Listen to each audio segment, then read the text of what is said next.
Welcome to Truth Talk Live. All right, let's talk. The truth is, I can't hide it, I can't hold it no more. A daily program powered by the Truth Network, This is kind of a great thing, and I'll tell you why. where pop culture, current events, and theology all come together. Speak Your mind. And now, here's today's Truth Talk Live host.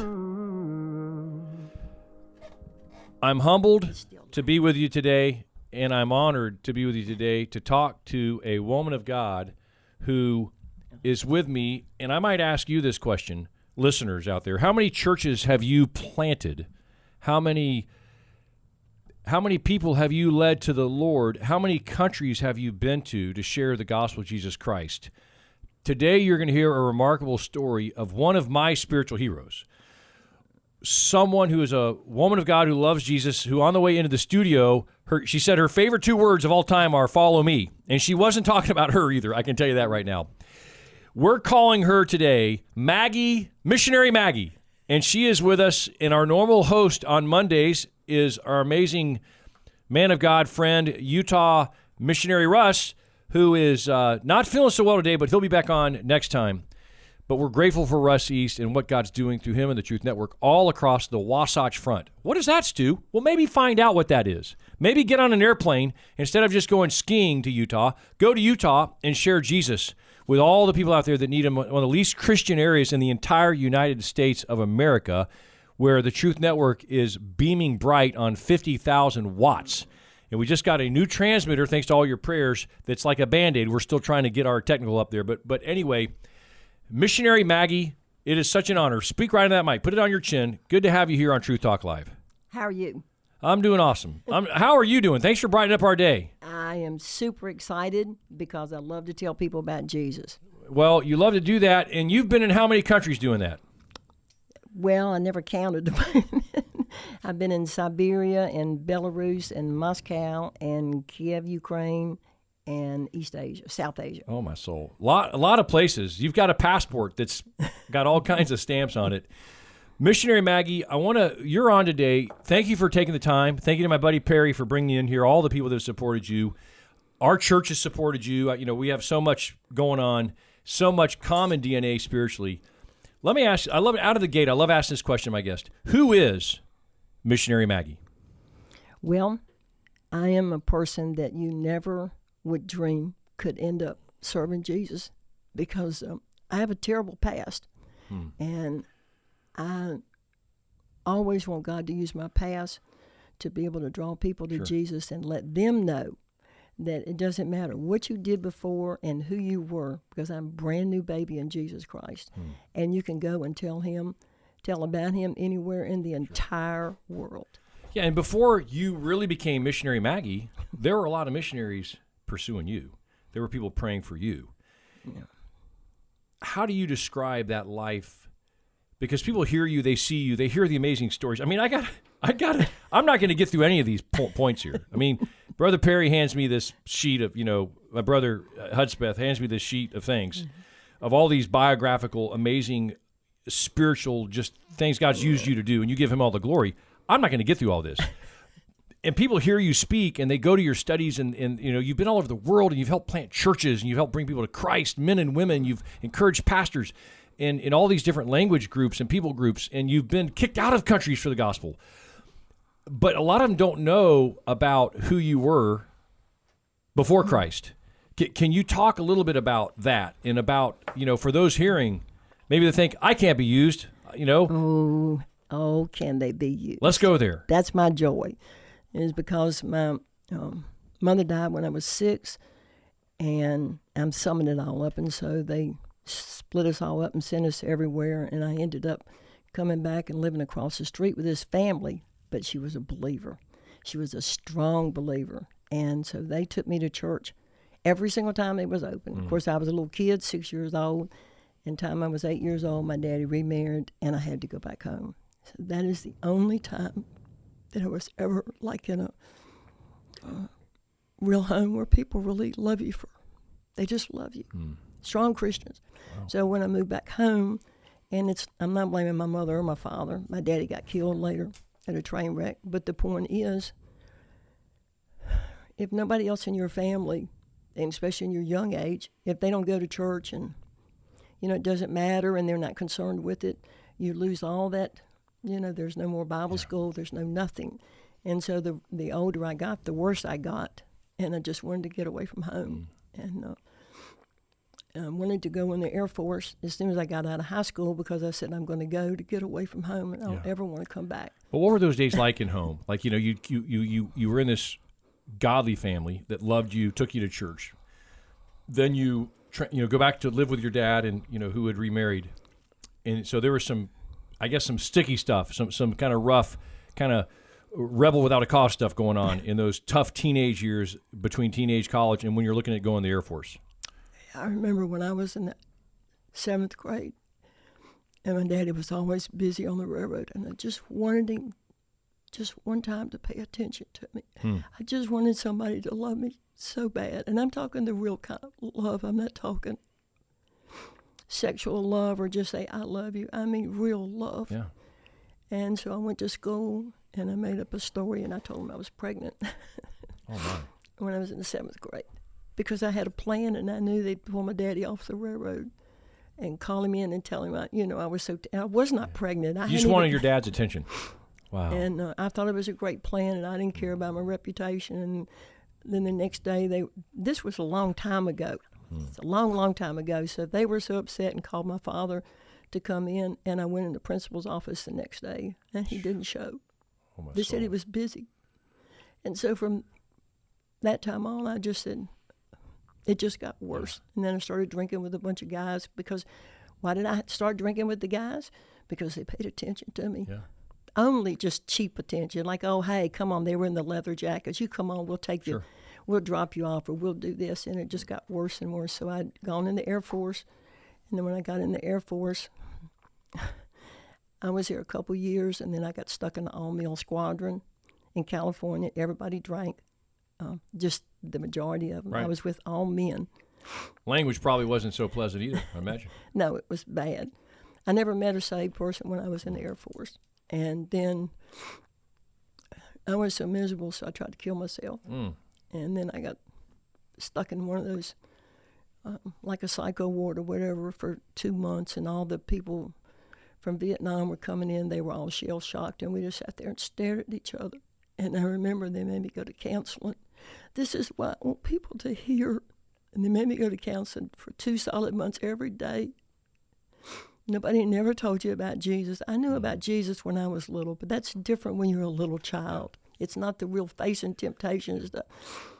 And I told him over and over, I said, I just want somebody that really loves me. And I remember the counselor said, oh, you'll be fine when you go back. And they made the chaplain, it was mandatory, the chaplain had to interview you before you left, or like have a meeting. And I remember he just told me, he said, you just find you a church somewhere and go, and everything will be fine. And then it just got worse, and I just kept drinking, and I just wanted to die. When you don't have anything inside of you to live for, there was no hope. And that's why the ministry, I know, has just done absolutely fantastic, especially in the last 5 or 10 or 12 years, because all we do is love them. We pour Jesus into them and spend time with them. Now we got to take a break. I want to take, this is like they use it in judo, right? This is taking that negative momentum and turning into amazing positive. Wait till you hear, friends, the force that she has been for Christ and how God's used that lack of fathering and losing your mom at age 6. Just the thought of that, to leverage all that into reaching so many for Christ, and so many are saved and leading, and other missionaries have come out of your ministry. It's Missionary Maggie. We got her the whole hour, and I really hope you'll download the podcast if you have to pop in and out, but stay tuned and go tell your friends to tune in and listen and share this, because you're about to be blown away by how God has used her. She's been a blessing to me. We are on Truth Talk Live.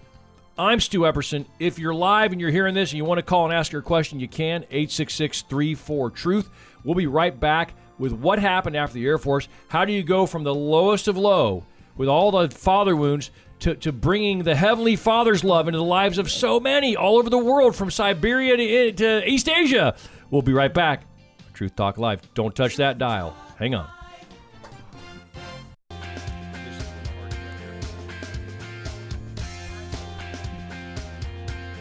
Until every believer shares the gospel, we will do this show. We will reach people with the Truth Network. Who are we? We're the Truth Network. What do? We network truth.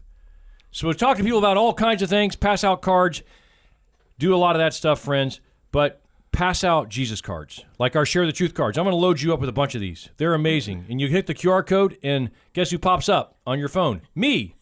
And I say, Happy Independence Day weekend. And I say, have you been set free from sin yet? And I point to all that. There's a million answers to life's toughest questions. A little card. Isn't that cool? ShareTheTruthNow.com. We're taking orders for 200 cards for absolutely free. It's a ministry that you should support to help us reach the Great Commission, to come alongside dear friends like Maggie, the missionary, who is our guest all hour long, with a remarkable story. That's ShareTheTruthNow.com. Also, a quick shout out to our friends at Vinetastic.com. Promo code TRUTH. The new no sugar, no carb, no calorie, and no artificial sweetener refreshing drink from our friends at LeBlue Ultra Pure Bottled Water. Vinetastic.com, promo code TRUTH. Wonderful underwriters of this program, helping us interview wonderful friends like you who are spreading the gospel. We're just so grateful for you opening your heart. I mean, there's some tears flowing in here as you talk about your testimony. See, I have every testimony is broken up in 3 parts, as you know. And this is a very important thing. I'm going to do a whole show on how to share your testimony sometime. Before Christ, what was your life like? How you met Christ, which is, some of us have a Damascus Road kind of experience. Sometimes we don't even remember exactly when. We just know something was different after that, right? Sometimes it's at a Christian camp, which we're big on here. And then the third part is after Christ. What have you done? So I have this Hebrews 11 Hall of Faith type biography of missionary Maggie, who's very humble, and she would not say that about herself. Getting kicked out of countries, going to Siberia. I mean, who's got Siberia on their hit list? Hey, let's go there. Hey, Mom, I'm going to the mission field. I'm going to Siberia to plant churches, Quit asking kids where they're going to college, by the way. Ask them where they're going to go plant churches, right? How many churches have you been a part of planting? Chinese believers, true story, because I've talked to missionaries from over there and other underground believers who've told me that if you're a Chinese believer and you're not planting a church within a year after you've been saved, then they call you infertile. They say, we need to go get a spiritual, checkup on you. There's something wrong with you. But in America, we just we don't share our faith. We're not, this is a wake-up call, not to shame anyone. But Maggie, the missionary Maggie, there you were, losing your mom at age 6, kind of fluttering around, trying to find yourself. You had a little bit of love from that Christian family that took you in. Then you went back to your dad who remarried, but it wasn't such, your dad's so caught up in his work, not giving you any affection. You're looking for love in all the wrong places, and this is a good admonition to Christian dads. Pay attention to your kids. Love on them. I'm especially convicted. Just spend it TIME, right? Talk about that, how important that is. Looking back, what would you, if you could say to your dad when you were 11 years old, when you go to the principal and you cop a pregnancy plea, just to get your dad to come to the school to hug his daughter, and you never even showed up? No, and all I want him to do was just put his arms around me. And just say, I love you. That's all. Wow. It could have taken 1 minute. I'm not blaming him. I'm just. Yeah. Well, Dad, your daughters are not asking you to be Mr. Shrink, Mr. TED Talker, and all that. They're just saying, love us, be with us, hang out with us, take us to get ice cream. Put the phone down, which I'm convicted of because I'm so often I'm got my daughter right there and I'm looking at all my stuff, and just pay attention, right, to that important thing. And there you were, a young person, impressionable. And the only people that paid you attention were the guys in leather coats saying, hey, come out and drink and hang out. Then you go to the Air Force. And then what happened when you hit your lowest low and then all of a sudden Jesus Christ changed your life? Take us into that kind of time frame. I guess somewhere in the Air Force, college and all that, before you became missionary Maggie. Right, like what brought me to it, right? Yes. Well, because it just got worse after I left the Air Force, because I went in lost, it came out lost, and still had no hope and no love. And it wasn't the Air Force fault. And then I just drank worse. My daddy got me a big job at the railroad, and I made lots of money, blew it all on liquor. And it just got worse. And how hard do you describe worse? I mean, what words do you use for it? So then, long story short, I met my husband but they have to hear this, at a drinking party. And the third day, he asked me to marry him. Oh, wow. I was wild back then. So I was like, okay. I think I really thought I loved him. Of course, not even knowing what love meant. Sure. And that marriage, in the first year before I had gotten pregnant, didn't know it later. He probably left me 4 or 5 times and I left him. And I remember he'd take a big liquor bottle and he'd put a big sign on the side and said, because of this, our marriage is finished. We were both lost. And I really want this to help people that have struggled so much with alcohol, because I know there's tons of them. And I drank more than him, but I know why people drink. I know why they do, because when you drink, and especially when you can get enough to get drunk, you drown your sorrows. You don't have to think about anything. You're just stone drunk, and you're like, okay, I can deal with life another day. And you wake up in the morning and start again. Just masking all the pain from going back as early as 6 when you lost your mom. Cover it up. And then what happened after that, my daddy got killed that Thanksgiving. We got married in June. And, that was the one person that I wished it could have been different. Like wish. But you can't live in the past. Right. Because Jesus made me brand new. But Amen. I can look in the past. Sure. And especially when I'm staying with a family now, that the family, they love their children so much. And I see all that love with the kids and the little kids, and I'm thinking, gosh. But anyway, so when he died and we went to the funeral, and I remember my husband and I both, I was thinking, now there's nothing. He's dead. I didn't even want to think about him going to hell. There was no hope. And well, after that, and then I found out I was pregnant, and I didn't know it. And then the doctor told me, and he said, well, if you have this child, she'll be brain damaged or dead. And I said, well, that's impossible. I didn't know I was pregnant because I drank all the time. So I had made a deal with God. I made a deal. Alcoholics make deals with God. I knew who God was. I didn't know him myself. And I said, if you'll let this child live. And I said, but also so that we could go to a church somewhere, find a church, go to church, and we would look like a real Christian family, a husband, a wife, and a little baby. And I never drank again. Never. And 3 months later, or 2 months later, she was born absolutely perfect. No kidding. No, perfect. Wow. I want to push your mic a little closer. Sorry, yes. No, you're doing great. So that's just part of it. And I know it just, so after that, then a few weeks later, he started telling me that he wanted, because it's all in the book, but he wanted to go to church. He kept acting so strange. I said, church? That's the last place I ever wanted to go. And I said, I don't care. So I went with him 2 Sundays. I hated it. Nobody hardly talked to us. We never go to, lost people do not go to Sunday school. You only go to preaching, because I didn't want to be there. Wow. Yeah. You just look good because you walked in there and walked out of there. Good social thing to do. Yeah, and nobody ever came to see us. Because we were just 2 drunks. And I've been guilty so many times of thinking, look at some neighbor and think, oh, yeah, they're on drugs. Don't waste your time. No, they're the ones that need it more than anybody. Makes you think differently when you go to a church, and you've been to many, about, hey, how are we really touching people? I used to love sticking my hand out in the lobby to some random person I've never seen before. Hey, glad you're here. Good to see you. Exactly. Just tell them you care about them. Well, I'm sitting there thinking, I want that. You probably, Missionary Maggie probably wanted someone just to say, hey.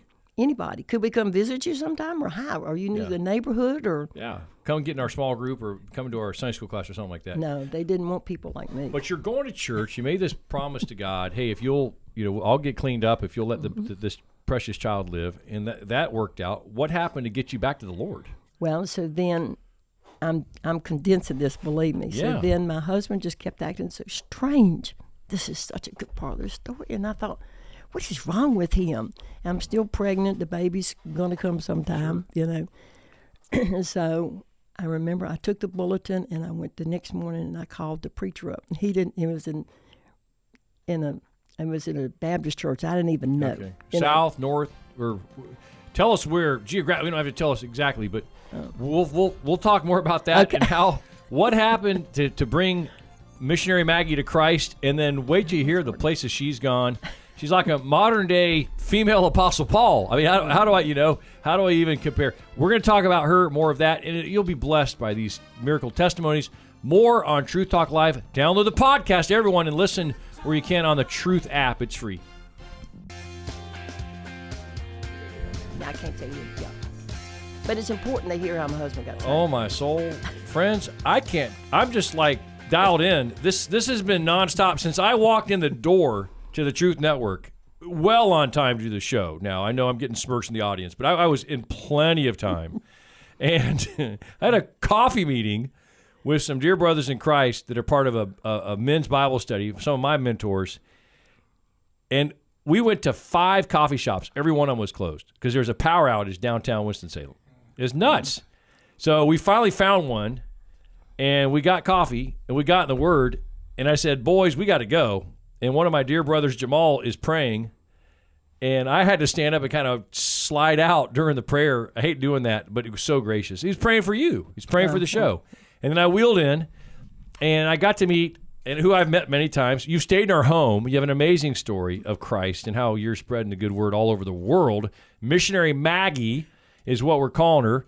And just look up the podcast. It'll basically talk about the powerful story of Missionary Maggie. She's in the show, in the studio with us right now in person. Remarkable story of just the last person you'd ever expect.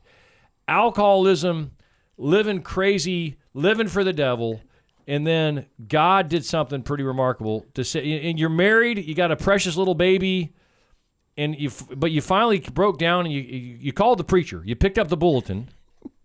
Imagine that. You're breaking all the rules here. I had to borrow 10 cents from my husband. It was a dime to use a payphone. We had no phone because we'd taken bankruptcy. And I asked him, I said, could you please just leave me 10 cents the next day? I went to a payphone, and I called the preacher up. And it was breakfast time. And I remember he said, who is this? Or I told him what my name was. And I said, this is exactly what I told him. I said, you need to come and talk to my husband. He's ready to be saved. He doesn't even know me. We only been there 2 weeks. Do you understand? He said, would you mind if I finish my breakfast first? I said, I don't mind at all. And he said, well, I probably could come tomorrow. Is that good? And I said, yes. And then he asked me, he said, well, what about you? Are you saved? I said, I know the talk. You remember that? And I said, oh, sure I am. If I was saved, I would have known how to lead him to Jesus. And I said, yes, I'm saved. So it worked all out. He came the next day.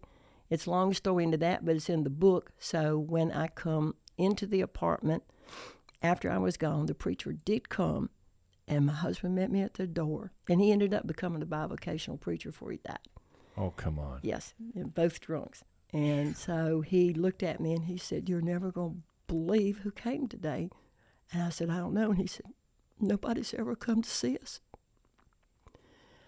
I said, oh, who was it? Because I show my expressions. I had to be very careful. And he said, well, you know that preacher down there at the church? He came. I said, really? And I just kind of turned my head because I didn't know the outcome. And he said, yeah. And he said, do you know what? He said he talked to me about Jesus, and he said he told me that he loves me. And then he died on the cross just for me. And he said, and you know what? He got down on his knees with me. And we prayed, and he said, I asked him at my heart. Ooh, and I said, really? And he said, yeah. And he stood up, and he was so happy, and I gave him a big hug. Now, remember, I'm lost. You remember, I am lost at this part of the story. And I said, wow. I said, well, that's great. And then I'm thinking, okay. And then he said, I just have one question. And he pulled this little card out. He had it on him when he died, and it was a little 3x5 card. And he said, I wrote this down, and he said, when he said the Sundays I've been at church, and he said the first Sunday he preached out of this book, and it's called the Old Testament. And he said the second Sunday he preached out of this book, and it's called the New Testament. And this was his comment. He said, so we have to go and buy a Bible. He said, but we need 2 of them. I looked at him and I said, I hate to tell you this. I said, but they're both in the same book. And I remember he said, first time he said, praise God. He told me God would start taking care of me. And then I was thinking, now I'm not going to have no on fire, fanatic. I don't want any of this. I just want you just not drinking and being a little, That's how he got saved. Oh, my soul. And then you came along not too long after that. 2.5 years. Wow. Yeah, because I was too proud. I just kept thinking, I wanted what he had so bad. And the baby, when she was born, she came out beautiful. We had another little girl, and she came out just fine. And I hated being in church. I hated it. I didn't want to be there. And I'm just like a lot of you that are listening to me. I went only because I was his wife. Yeah. And because then he was Sunday school superintendent, and because he was somebody important in the church, they'd automatically assume, well, that's Mrs. She's saved. Sure. I hated it.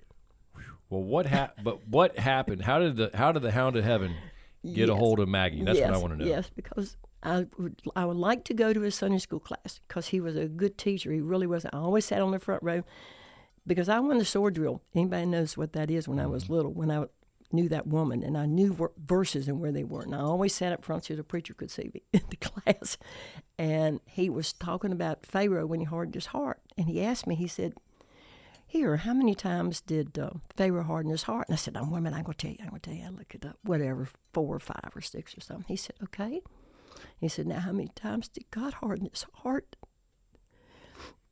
And, never in my life. I never read it. I never heard it. And I looked it up. It's in there. And I don't know, 2 or 3 times or whatever. And he looked at me and he took his glasses off way down on the end of his nose. And he said, if that ever happens to you, he said, you'll never have another chance as long as you live. And because I had told him, I said, I knew I was saved. And I told him right in front of everybody in class, I said, I know I'm saved. And I said, I'm not ready to give up my cigarettes and I like my life just like it is. I said that in front of everybody. But then we went down to church, like into preaching. I sat there, don't remember one word the preacher said. So people say, oh, it was, this. I don't remember nothing. And then I noticed the preacher was walking down to come off the platform. I ran down there. He said I knocked a woman's hat off. And I don't know what else I did. I would have knocked down anybody. I don't care if I would have won 10 miles. And I was right there when he came off of the platform. And I looked at him and I said, you're not going to believe this. I said, but I'm lost. And I said, I want to be saved. And just like in 2 minutes, he got down. We prayed and asked Jesus in my heart. And I told him to take away the desire to smoke so I'd never smoke again. And that was it. But it was the point that you can't get saved until you know you're lost. I literally, wow. God spared my life so many times I should have been dead, and that was it. And then it just totally changed my life. Wow. And then there's a lot that happened. The new Maggie, you were born again. Yeah. You weren't just given behavior modification. God didn't just make a good woman better. He made a dead woman alive, which yes. is what the gospel does. The transformation power of the gospel. From alcoholism to all that, to profane living and all that, to save you like that, to save your husband, you're in a church.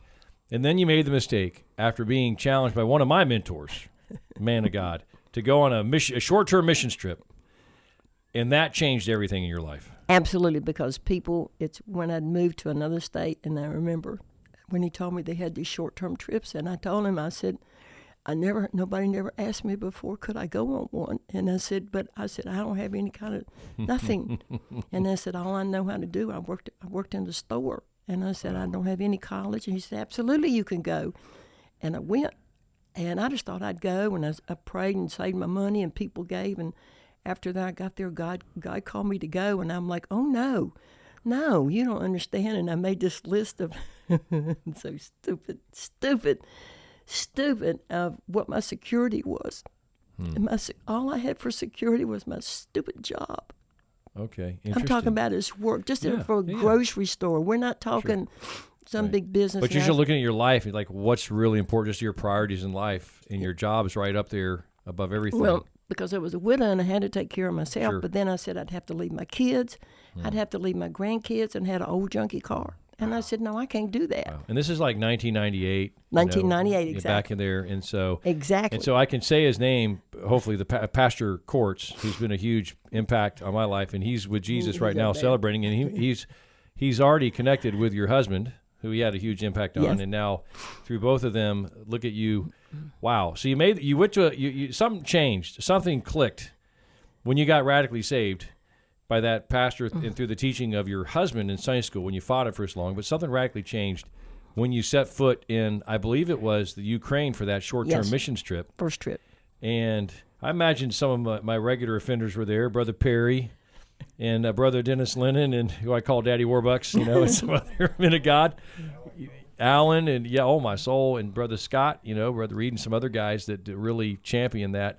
But tell us what happened, because this set you off to do some things after that people would read and say, no way, not one, no way, no, which is why I'm glad you're writing a book, by the way. But tell us what happened from that trip that triggered in you and set you off. To give up everything, right? Because we were there for 2 or 2.5 weeks. But while I was there, I got to talk to an alcoholic, and he got saved. So then when this alcoholic got saved, I'm thinking to myself, wow. You know, I got to talk to him about Jesus. That's my favorite thing to talk about, but I'm not limited by being in a store or in an office. And I kept thinking, I said, God, I sure would like to do this all the time. And then I said, I'm not mission material. That's the devil. There's nobody but the devil. Let me tell you, God can use anybody. And he just kept on for 3 days. And I said, I can't take it anymore. And I said, that's it. I just give it up. Next to being saved, that was the greatest day of my entire life. Wow. Because I don't care who it is, if I had $1 million job or a $200 a week job, giving up your security when it's the wrong security, that's what's first place in your life. What is it about bringing people to Jesus, bringing Jesus to people, that just changed your life, just to see all that? Because it's just what you love to do. It just comes out because I want them to have what I have. Wow. And a lot of people will lie and won't tell you the truth for a while. But that's why I love talking to people like that. If they're not like in America, or if they're not honest, all I got to do is tell them how Jesus changed my life. I'm not going to mess with them. Like, I want to tell you what he did for me. I don't deserve to be sitting here today. And that he loved me that much, he loves them just as much. Wow. And the greatest miracle is that God can raise someone from the dead spiritually. Spiritually. But then you went on a absolute just craze, just a mission. That set off an explosion in your life to all these countries. And you saw miracles like the Holy Ghost working, stuff that us Baptists ain't supposed to be even talking about. You saw that happen, huh? God just blesses you over and over. I've got to see things in my lifetime. Otherwise, I'd still be here working in just a store doing nothing. I don't mean doing nothing. Never have the opportunity. Sure. And God calls people to work in stores, to lead people to Christ there, to let their light shine there. I did. And you did that there, but no satisfaction. You answered the call to go, and we're going to talk about what happened when you went, and from Europe to Eastern Europe to Siberia, back to Ukraine, to Moscow, all the way to Eastern Asia, and what God's doing right now. It's still going on. She's trying to leave the studio early so she can go win souls for Christ. I don't know what we're going to do with this lady. Unbelievable. More Truth Talk Live when we come back with Missionary Maggie. Don't touch that dial. We'll be right back, and be sure you download this podcast. Do you understand? India's... The harvest truly is plentiful. The laborers are few, and with me today on this program is a laborer. And this might be the story you need to hear wherever you are, to wake up and go share the gospel and have done with, rid yourself of cozy, comfortable, lackadaisical, passive Western Christianity that just sits and sponges, and go somewhere where you walk in the room and you're sharing the gospel with people who've never heard. You've talked to people who've never heard the gospel, haven't you? Absolutely. Missionary Maggie. Absolutely. Wow. Now, so I'm looking at this rap sheet here, which is your test, all the things that we haven't even gotten any. We've gotten to maybe a fifth of these, okay? So I'm thinking you probably, I'm just kind of spitballing here. You probably got your PhD of ministries. You probably got your doctorate in divinity. You probably have multiple doctorates and DDs in systematic theology, in church planning, and all those things, strategic church growth and all that, to be able to go to all these countries. You've been to all over the world sharing the gospel. God's used you to bring tens of thousands to Christ. So was I right about the degree? I mean, did I at least get that right? No, the degrees are jokes. What? So you didn't go to all that stuff? None of them. But how did okay. Because God, when he called the fishermen, think about it, he said, come here, Peter. Let me see. Okay, wait a minute. First of all, can you read, Peter? Peter, let's see. How much schooling do you have? Oh, not too much, huh? Oh, do you know how to write? No. Sorry, Peter. Can't use you. That's why I love the verse. That's what our people are. Yeah. When he said he came to use the what is it? The weak things of the world. Sorry, the uneducated. Uneducated, Yeah. that's what. Yes. The strong, the weak to confound the strong. And think about that fisherman who denied him, who was unlearned. But then fast forward to Acts 4, and it's like he stands up before the entire Supreme Court of all of Israel, and they don't know what to do with him. No. And all they know is he'd been with Jesus. Yes, and that's all people need too. So you're one lady who goes on one short-term missions trip.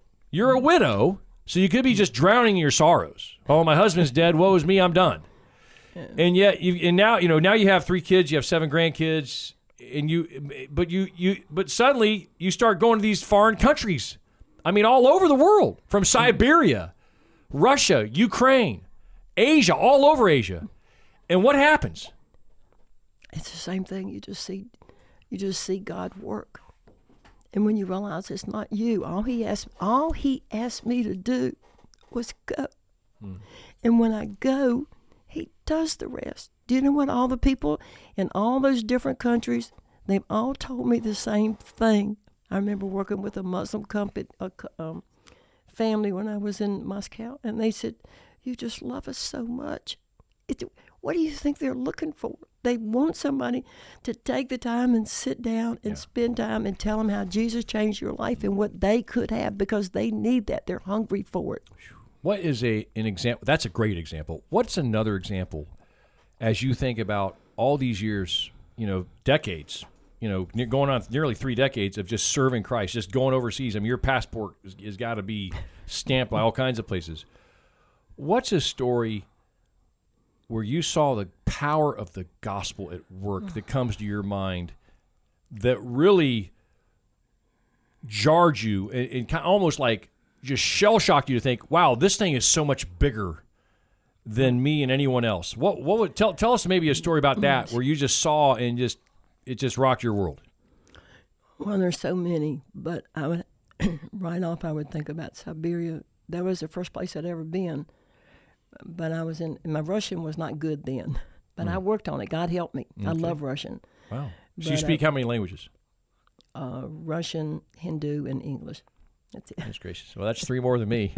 Well, my Hindu's not good, but I love Russian. God help me. My wife would say I speak English, but I don't always get home from the store with what she asked me to get, so then she questions that. But we'll keep moving. So you were in Siberia. That's okay. And the people, had asked me when I go and speak or help these people in the invalid home. Mm-hmm. So they use the word invalid home. Now remember, this is Siberia, and in the winter it's -30. Oh, wow. And I'm like an invalid home. And so I'm thinking, this is why just Jesus, it's so beautiful. I thought, well, now, wait a minute. You want me to go and spend time? So I'm telling him all the way out. It took an hour and a half to get there. You want me to go talk to these old crippled up people laying in the bed half dead? And I said, God, you missed it all. Remember, this was my first long trip, living there. Got it? And I said, don't you remember, God, I was a drunk. And I said, and look at the drugs I took. And I said, why you want me to go here when I should be out here talking to these alcoholics? Russia's full of drunks. Same way with Ukraine. And I said, you want me to go here? Invalid home is what it's called, Dome Invalid. So I get in there, and had 300 rooms, but most of the people were not. They were like 40, 50, 30, whatever. But there were these men there. They're just all rejects. And that's what I was a reject. That's how I felt.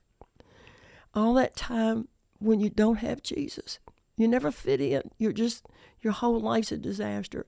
And a lot of these guys that were there, they had lost their bodies from, when Chernobyl was there. And so it was cut off from the top of their legs. And so they lived on skateboards.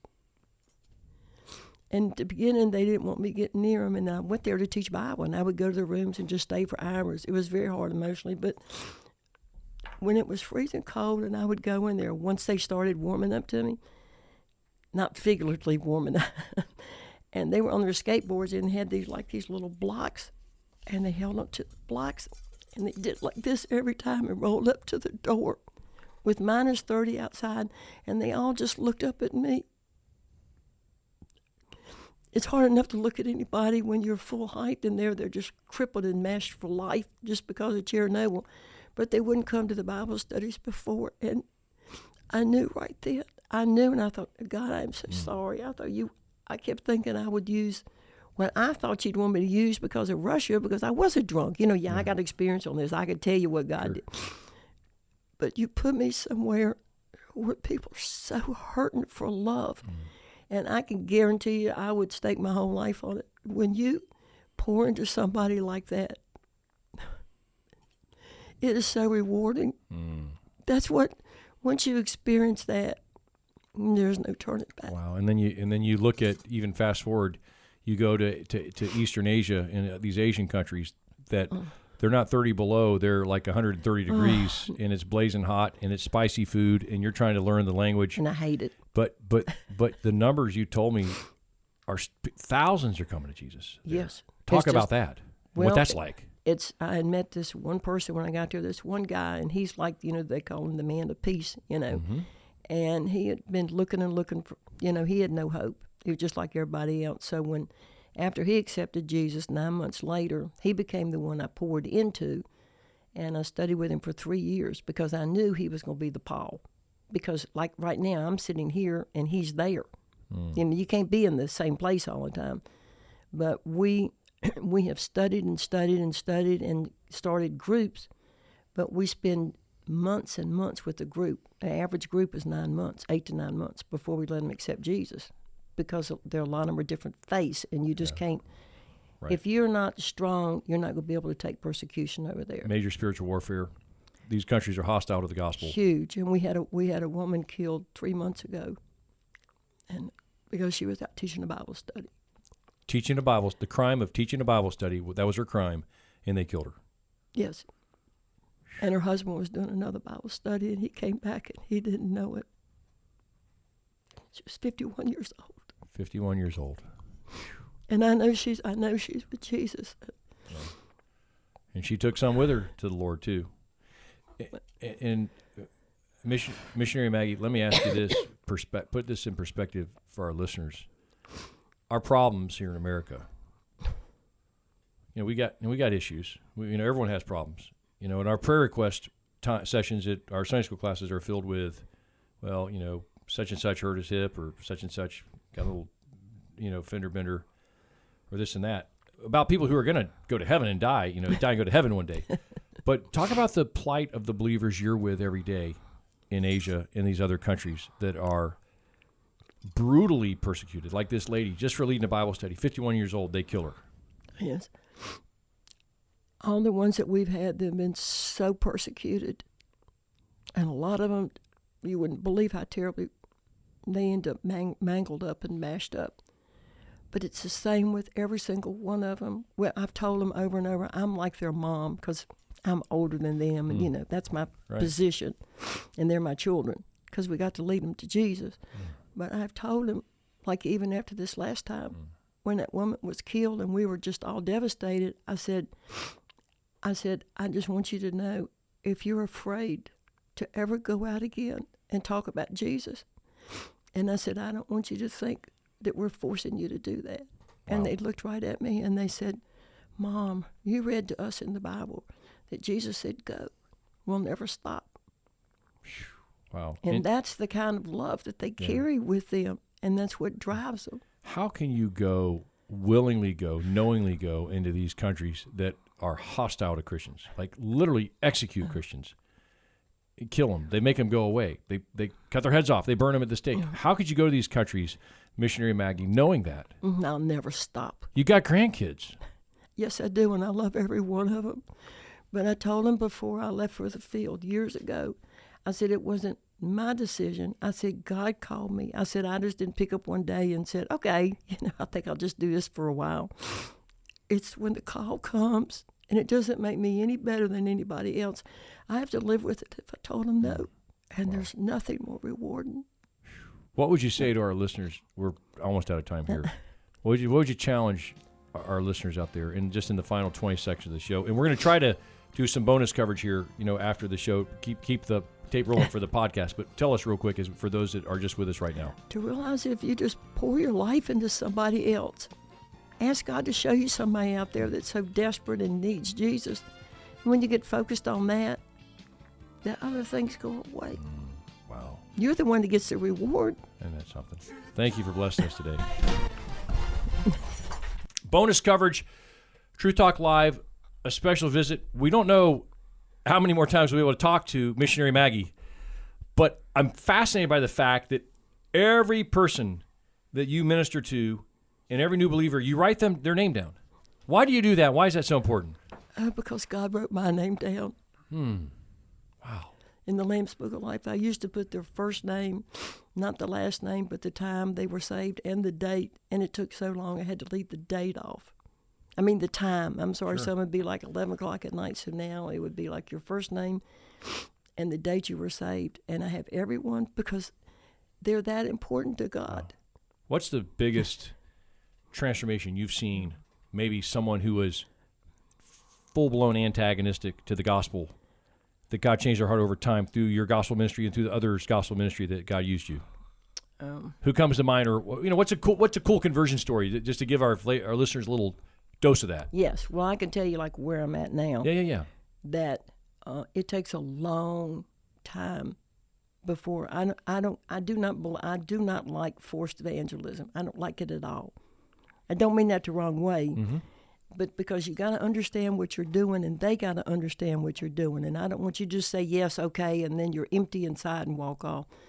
But when this always stay fresh in my mind, every single person that I got to see face to face when we led them to Jesus, even my main partner, I remember the day I asked him, did he want to ask Jesus in his heart? It'd been over 8 or 9 months, and I said, now I think it's time. I said, I think you're ready. And I remember we were praying, and very simple, you know how to invite Jesus in your heart. We prayed, and he, I finished, said amen, and I looked up at him, and he was crying, and he said, immediately, I'm like his mom. Oh, Mom. He said, I want to do it again. I never heard that in my whole life. I said, then I first thought, oh, God, I have failed you. I said, don't tell me there was something I forgot to tell him about Jesus if he doesn't know after all this time. And I said, but you've already done it. I said, he's here in your heart. He's still crying, and he said, I know. But he said it felt so wonderful. Wow.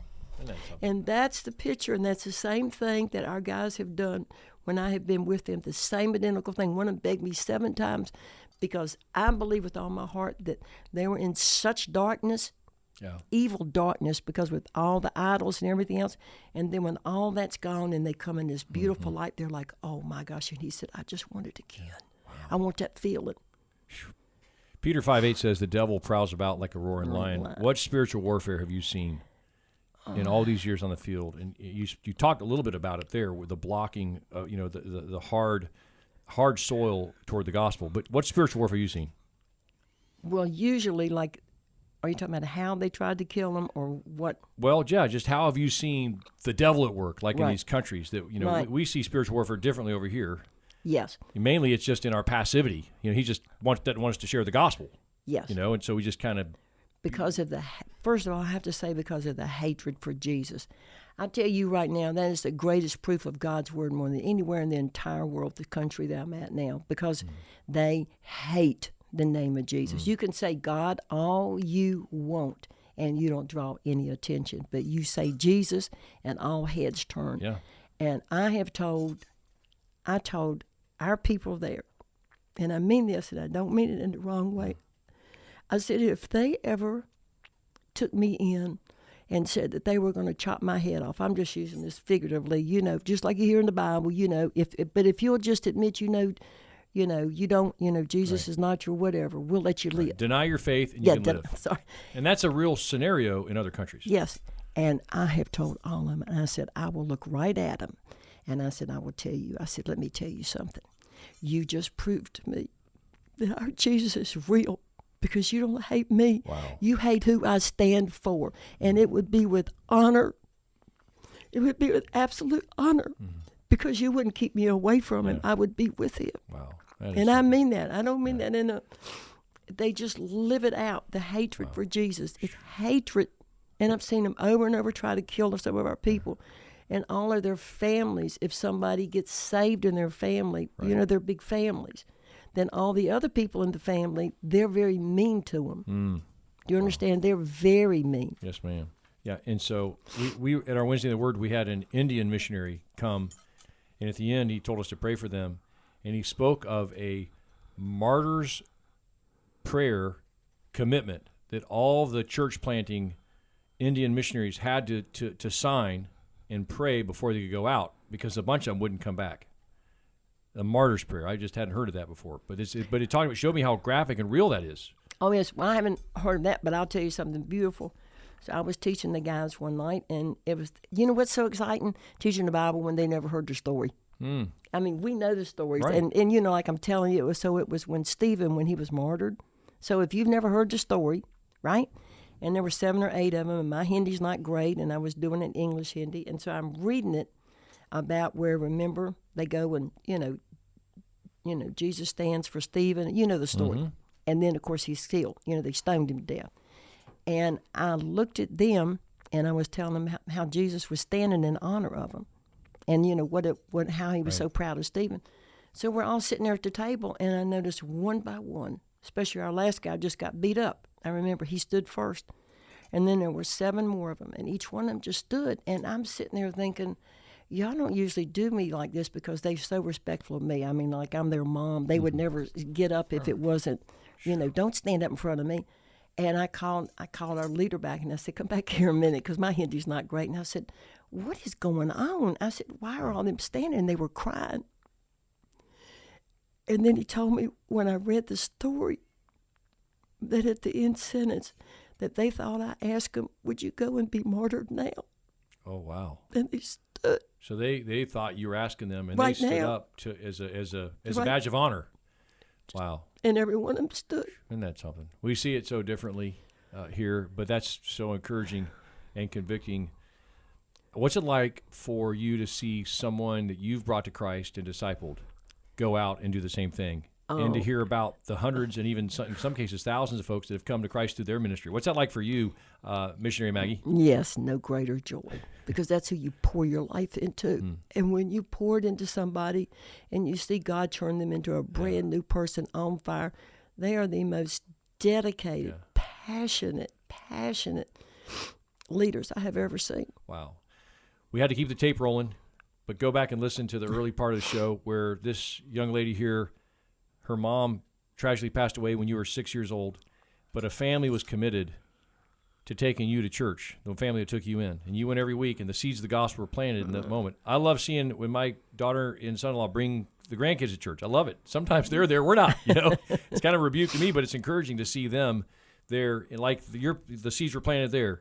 And then the story, you told the whole story earlier on in this podcast about how you drifted. So I want everyone to listen to your story. And the whole thing's going to be in this new book, Wild Then Free.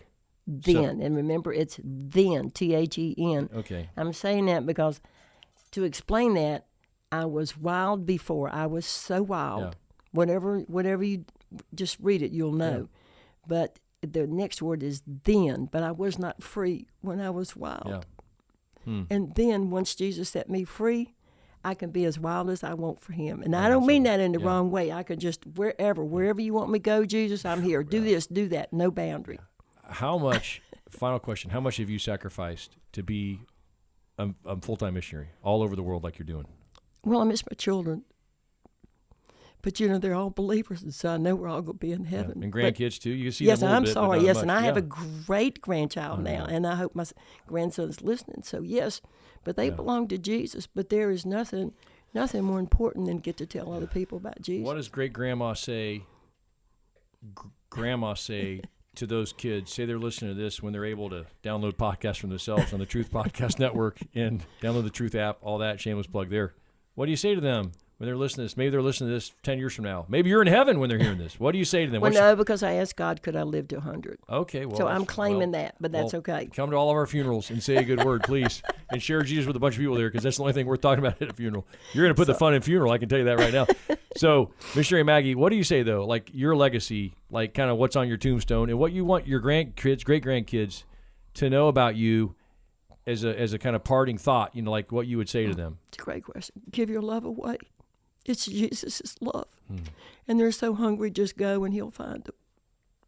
Amen. Wow. And she's saying that with tears in her eyes. What a blessing. I'm going to have to listen to this and to process all of this. It'll take me days, weeks probably. Wild and Free is Missionary Maggie's book, and that's coming out when? We're hoping, what month is this? We're hoping August or September. Okay, in the next few months of this recording. Oh, yes. Which, if you hear this as a best of sometime, whenever, then you can get it. But the book is Wild and Free, Missionary Maggie. Reach out to us if you can't find it, and then we may want to talk to you about doing your own podcast to tell these miracle stories, because this is worth sharing, right? Like, this is a great way. Like you said, give the love away because it's His love. Yes. And the world is starving. And it's not physical love they're starving for, and it's not, it's not the food. It's they want somebody just to put their arms around them and say they care and love them. Yeah, and someone who grew up without a father visibly there, and then losing your father in that tragic accident, you have seen the love of the Father. How has the love of the Father changed you?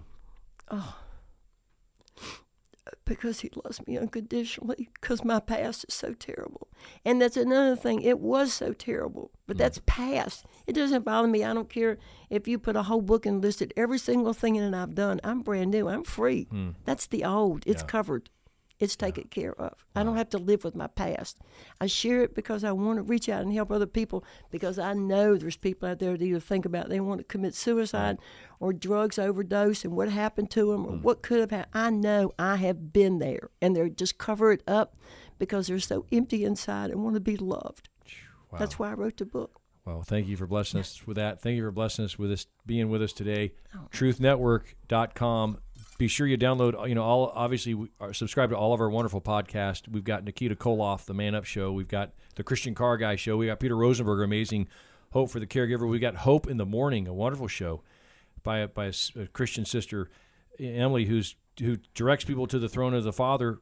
She's lost so many family members in the morning, but pointing people to the joy of Christ even in that tough time. We got all these great podcasts. Cyril from India, who I told you about during the break, he's launching a new podcast called Miracles Still Happen Today, and what God's doing through him. So be sure, they're all there, friends, and you got to meet Missionary Maggie. So one of these days, when we grow up here at the Truth Network, we want to have a podcast with you on there, and we want to promote this book. When it's out, you got to promise to come back. I promise. And we will debut. We'll give you a national platform. I mean, the ratings are crazy on the Truth Network. We will give you all kinds of airtime and exposure to promote Wild and Free, because who knows who could be set free. Absolutely, just like me, with my past. Wow. Because not many people can keep up with my past. Yeah. I know that. Interesting. The interesting thing, besides in the gospel, in the New Testament, the most narrative, the most words, letters taken up in the New Testament, second to the Passion of Christ, which is in all the Gospels, right? The most narrative in the New Testament, you'll never believe what it is. It is the testimony of the murderous, villainous, legalistic, pharisaical Saul. Yes, Paul. Who God radically transformed on that road to Damascus. But his testimony is all throughout. All the bad stuff he did. I mean, imagine going to bed at night saying, with the image of the Christians you murdered, and how God used him to write half the New Testament. Absolutely. From prison. You know about the fellowship of his sufferings. You've seen it firsthand. To go on and to influence us today like he has, and now what he started, you're finishing, Missionary Maggie. Thank you for being on. God bless you. Thank you. We sure appreciate you. Oh, my pleasure.